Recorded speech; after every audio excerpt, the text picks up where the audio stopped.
அபார கருணா சிந்தும் ஞானதம் சாந்தரூபிணம் ஸ்ரீ சந்திரசேகரகுரும் பிரணமாமி முதான்வகம் ஸ்ருதி முருதி புராணாம் ஆலயம் கருணாலயம் நமாமி பகவத்பாதம் சங்கரம் லோகசங்கரம் சதாசிவசமாரம்பாம் சங்கராச்சாரிய மத்தியமாம் அஸ்மதாச்சாரிய பரியந்தம் வந்தே குரு பரம்பராம். அனைவருக்கும் என் நமஸ்காரங்கள். இன்னைக்கு இந்த பதிவை யாரெல்லாம் பார்க்குறீங்களோ அவங்க எல்லாருக்கும் நேரம் ரொம்ப நல்லா இருக்குது அப்படின்னே சொல்லலாம்.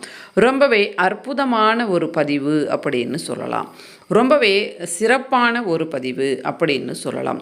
இதை பார்ப்பவர்கள் இன்றைய தினம் ரொம்பவே புண்ணியம் செய்தவர்கள் அப்படின்னு சொல்லலாம். பெரியவாவினுடைய பரிபூர்ண அனுக்கிரகத்தை பெற்றவர்கள் அப்படின்னு சொல்லலாம். என்ன விஷயம் சொல்ல போகிறீங்க, இவ்வளவு ஒரு இது கொடுக்குறீங்களே அப்படின்னு நீங்கள் நினைக்கலாம்.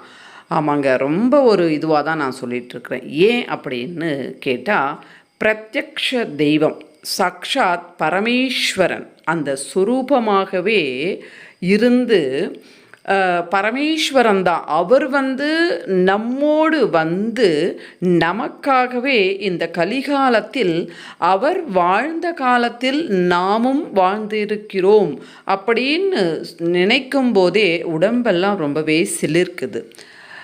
ஏன் இவ்வளவு ஒன்று சொல்கிறேன் அப்படின்னா, மகா பெரியவா அப்படின்னு சொல்லக்கூடியவர் யார் அப்படின்னு கேட்டால், அவர் ஈஸ்வரர், அவர் கடவுள் அப்படின்னு சொல்லலாம். இதில் எந்த விதமான சந்தேகமும் கிடையாது. ஈஸ்வரர் தான் பூமி மேலே மனிதராக பிறப்பெடுத்து, அதாவது மகா பெரியவாவாக தர்மத்தை நிலைக்கச் செய்வதற்காக இந்த பூலோகத்தில் அந்த ஈஸ்வரர் நமக்காக பிறந்து நமக்கு வழிகாட்டி கொண்டிருக்கிறார் அப்படின்னு நாம் சொல்லலாம். ஏன் இவ்வளவு சொல்கிறேன் அப்படின்னா, நாளைய தினம், அதாவது 27/12/2024 வெள்ளிக்கிழமை அன்று ஸ்ரீ மகா பெரியவா அவர்களினுடைய 31வது ஆராதனை மகோற்சவம் வெகு சிறப்பாக காஞ்சி மடத்தில் நாளைய தினம் நடக்கப் போகின்றது. மகா பெரியவா, அதாவது காஞ்சி மடம் எங்கெல்லாம் இருக்கோ எல்லா இடங்களிலேயும் நாளைய தினம் வெகு விமர்சையாக பக்தர்கள் அவருடைய ஆராதனையில் கலந்து கொள்வார்கள்.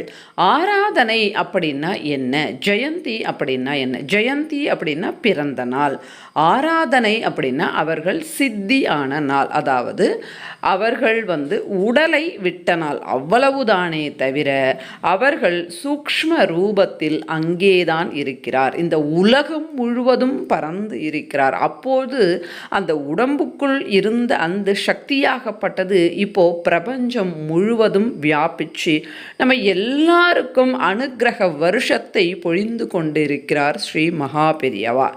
அவர், அதாவது இந்த ஆராதனை அப்படின்னு சொல்லும்போது உடலை விட்ட தினம், சித்தியான தினம் அப்படின்னு சொல்லலாம். காஞ்சி மடத்தில் நாளைய தினம் வெகு விமர்சையாக இந்த ஆராதனை நடைபெறும். ஆராதனையில் கலந்து கொள்கின்ற ஒவ்வொரு பக்தருக்கும் பெரியவா நிச்சயமாக அவருடைய அனுக்கிரகத்தை தருவார். இதில் மட்டும் சந்தேகமே கிடையாது. நாளைய தினம் யாரெல்லாம் பெரியவாவை பார்க்கின்றீர்களோ அவர்களுக்கு, அதாவது நாம் பார்ப்பதை விட அவர் நம்மை பார்ப்பார். அதனால் நாளைய தினம் அவருடைய அதிஷ்டானம் காஞ்சிபுரத்தில் இருக்குது. இதற்கு பிருந்தாவனம் அதிஷ்டானம் அப்படின்னு சொல்லுவாங்க. அதனால் நான் உங்களுக்கு சொல்ல வருவது என்ன அப்படின்னா, நாளைய தினம் யாராலெல்லாம் முடியுமோ நாளைய தினம் எல்லாருமே காஞ்சிபுரம் சென்று பெரியவாளை நிச்சயமாக வணங்க வேண்டும், சேவிக்க வேண்டும். இது என்னுடைய தாழ்வான அன்பான வேண்டுகோள். எதனால் நான் சொல்கிறேன் அப்படின்னா, நம்ம கஷ்டம் அப்படின்னு சொல்லிட்டு இருப்பதை விட ஒரு ஸ்மார்ட் ஒர்க் அப்படின்னு சொல்லலாம். பெரியவாவை போயிட்டு நாம் பார்த்துட்டு வந்தாலே நம்முடைய கஷ்டங்கள் குறைய ஆரம்பிக்கும். அங்கே போக வேண்டும் அப்படின்ற மனநிலையை அவரே நமக்கு தருவார். தந்து நம்மை ஆட்கொண்டு நம்மை வரவழைத்து நம்முடைய கர்மாக்களை போக்கி கஷ்டங்களை போக்கி நல்லதொரு வாழ்வை அவர் அருளுவார். ஆனால் பலருக்கு இது தெரிவது கிடையாது. அதனால் நிச்சயமாக நாளைய தினம் போங்க, தொடர்ந்து அங்கே போங்க. எல்லா விதமான கர்மாக்களும் குறைந்து எல்லாருக்கும் வாழ்க்கையில் நல்லது மட்டுமே, சுபிக்ஷம் மட்டுமே, சந்தோஷம் மட்டுமே நடக்கும். அதில் மட்டும் சந்தேகம் கிடையாது. கடன் இருக்கக்கூடியவர்கள் வியாபாரம் நல்லபடியாக நடக்கணும், குழந்தைகள் பிறக்கணும், குழந்தைகள் படிக்கணும், திருமணம் நடக்கணும், வியாதிகள் குணமாகணும். இப்படி நம்முடைய லௌகிக வாழ்க்கையில் நாம் அனுபவித்து கொண்டிருக்கக்கூடிய அத்தனை கஷ்டங்களுக்கும் ஒரு முற்றுப்புள்ளி எந்த இடத்தில் நமக்கு இருக்கு அப்படின்னா 100% பெரியவாவை நாம் சென்று வணங்குவதில் இருக்கு. தொடர்ந்து போகணும். அங்கே போயிட்டே இருக்கும்போது நமக்கு அந்த அளவுக்கு நன்மைகள் என்பது உண்டாகும். நாளைய தினம் பெரியவாவை காஞ்சிபுரத்தில் சென்று சேவிக்க முடியாதவர்கள் நீங்கள் இருக்கக்கூடிய இடங்களில் காஞ்சி மடம் இருக்கும், அங்கேயும் நீங்கள் சேவிக்கலாம். ஆனால் காஞ்சி மடம் அப்படின்னு சொல்லுகின்ற இடம் அவர் சித்தியான இடம், அங்கு செல்வது ரொம்பவே சிறப்பு. மற்ற அந்த காஞ்சி மடங்களுக்கு சென்று சேவிப்பதும் ரொம்பவே சிறப்பானது.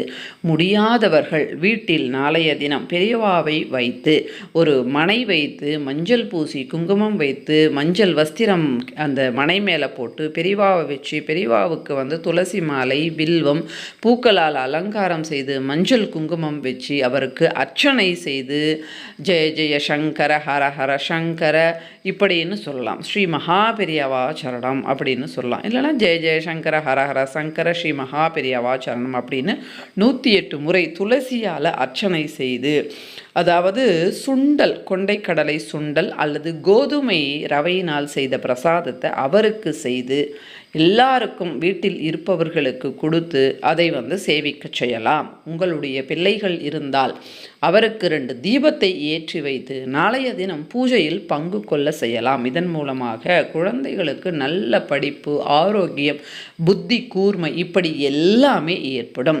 முடிந்த வரை 199% காஞ்சிபுரத்திற்கு சென்று அவரை சேவிக்க எல்லாருமே ட்ரை பண்ணுங்க. இந்த வீடியோவை பார்க்கக்கூடிய அனைவருக்குமே பெரியவாவினுடைய ஆசீர்வாதமும், நாளைய தினம் அங்கு செல்பவர்களுக்கும் பெரியவாவினுடைய பரிபூர்ண அனுகிரகமும் ஆசீர்வாதமும் நிச்சயமாக கிட்டும். அதில் மட்டும் சந்தேகம் கிடையாது. அதனால் முடிந்தவர்கள் முடியாதவர்களும் பிரயத்தனம் செய்து பெரியவாவை நாளைய தினம் சென்று சேவியுங்கள். முடியாதவர்கள் வீட்டிலேயே சேவியுங்கள். மற்றும் ஒரு அற்புதமான பதிவில் மறுபடியும் நான் சந்திக்கின்றேன். நன்றி, வணக்கம். மகா பெரியவா சரணம். ஜெய ஜெய சங்கர ஹர ஹர சங்கர. மகா பெரியவா சரணம்.